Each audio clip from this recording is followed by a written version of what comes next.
네, 이번 총선 결과 향후 전국에 미칠 후폭풍이 불가피해 보입니다. 이번엔 국회로 가보겠습니다. 김경수, 박광렬 기자 나와주세요. 네, 국회 YTN 특별 스튜디오입니다. 아직 개표가 완전히 끝나진 않았지만 22대 국회의원 300명의 윤곽은 거의 드러났습니다.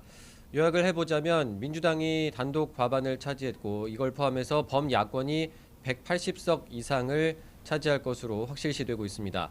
비례 후보만 낸 조국혁신당은 원내 3당으로 올라서는 약진을 보이고 있고요.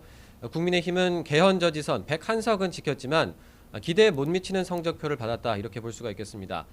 여당에서는 이번 선거 결과를 두고 책임론이 불가피한 상황이죠. 네, 그렇습니다. 이 최악의 상황은 피했지만 완패다 이렇게 정리할 수 있을 것 같은데요.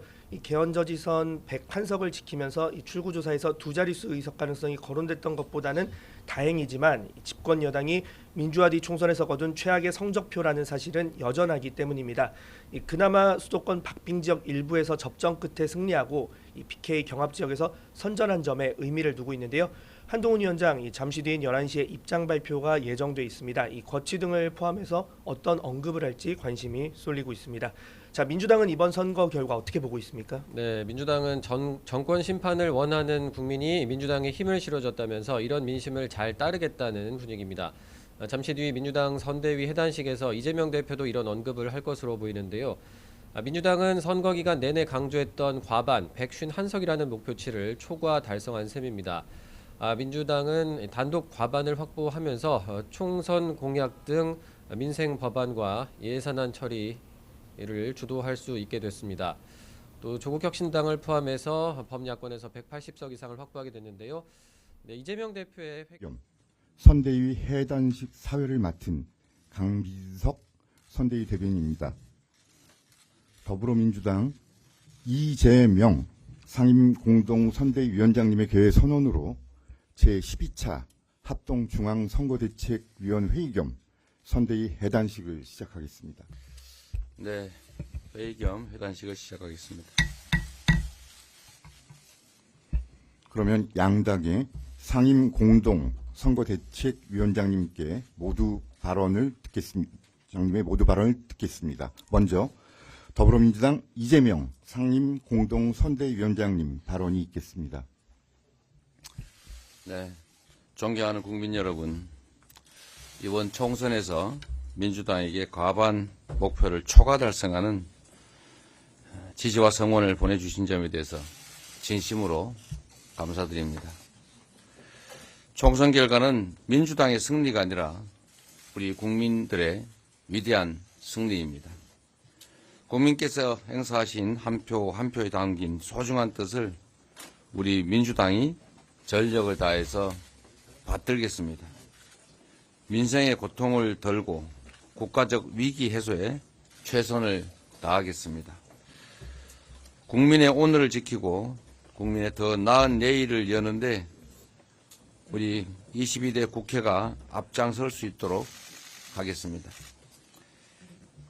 전국 각지에서 최선을 다해준 후보들, 그리고 선거운동원, 당원 동지 여러분께도 깊은 감사 말씀을 드립니다. 당락과 관계없이 여러분께서 보여주신 헌신과 노고는 국민 승리의 소중한 미랄이 됐습니다. 당선된 분들께는 축하의 말씀을 드리고 아쉬운 결과를 안게 된 후보들께는 깊은 위로의 말씀을 드립니다. 당선자 여러분께는 특별히 당부 말씀을 드리도록 하겠습니다. 당의 승리나 당선의 기쁨을 즐길 정도로 현재 상황이 녹록치가 않습니다. 선거 이후에도 늘 낮고 겸손한 자세로 주권자의 목소리에 귀를 기울여야 됩니다. 대한민국의 주권은 국민에 있고 모든 권력은 국민에게서 나왔기 때문입니다. 국민 주권의 원칙을 가슴에 새기고 일상적인 정치 활동에서 반드시 실천해 나가도록 노력해 주시기 바랍니다. 이제 선거는 끝났습니다. 여야 정치권 모두가 민생 경제 위기 해소를 위해서 온 힘을 함께 모아야 되겠습니다. 민주당은 당면한 민생 문제 해결에 적극 앞장서겠습니다. 거듭 국민 여러분께 깊이 감사드립니다. 대한민국을 살리는 민생정치로 국민의 기대와 성원에 반드시 보답하겠습니다. 감사합니다.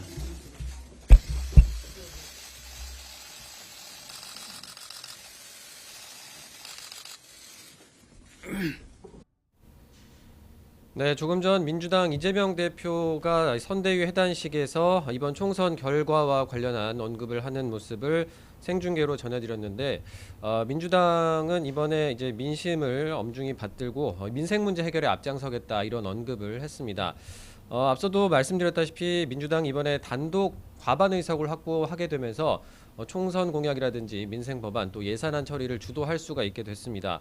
그리고 조국혁신당을 포함해서 범야권에서 180석 이상을 확보하게 되면서 패스트트랙이라고 불리는 법안 신속 처리 안건 지정을 통해서 본회의에 법안을 단독 상정을 하는 게 가능해졌습니다. 그리고 무제한 반대 토론, 필리버스터를 강제로 종료할 수도 있게 됐는데요.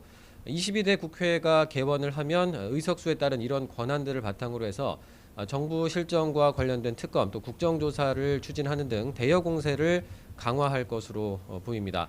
자, 박광렬 기자, 그 향후 각 당내 상황은 좀 어떻게 전망을 해볼 수 있을까요? 네, 여당 상황부터 보자면 이 내용 수습이 최우선 과제인데 이 당분간 혼란이 불가피할 거란 전망이 나옵니다. 이 범야권의 180석을 내준 책임론, 특히 이 한동훈 원톱 체제에 대한 한계가 거론되기도 하는데요.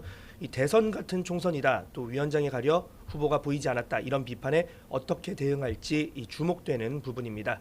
이 총선 결과를 보면 이른바 윤핵관 상당수가 생존을 했는데요. 하지만 이 수직적 당정 관계 등을 고리로 한 이 총선 패배 책임에서 자유로울 수 없다는 비판도 있습니다. 이 차기 당권은 용산과 차별화가 관건이라는 분석도 나오는 만큼 이 본격적인 분화, 각자 도생을 피할 수 없다는 관측도 나오고 있습니다. 자, 민주당 상황 어떻습니까? 네, 민주당 정권 심판론을 강조했던 이재명 대표가 목표치를 웃도는 이 결과를 받아들이면서 정치적 입지가 더 공고해질 것으로 보입니다. 특히 계파 갈등과 막말 또 부동산 문제가 논란이 있었던 후보들을 공천했지만 결과적으로 공천이 성공한 셈이라서 더욱 힘이 실릴 가능성이 큽니다. 차기 대권 가도에 청신호가 켜졌다는 분석과 함께 이 대표가 오는 8월 차기 전당대회에 나서는 거 아니냐 이런 전망도 일각에서 나오고 있습니다.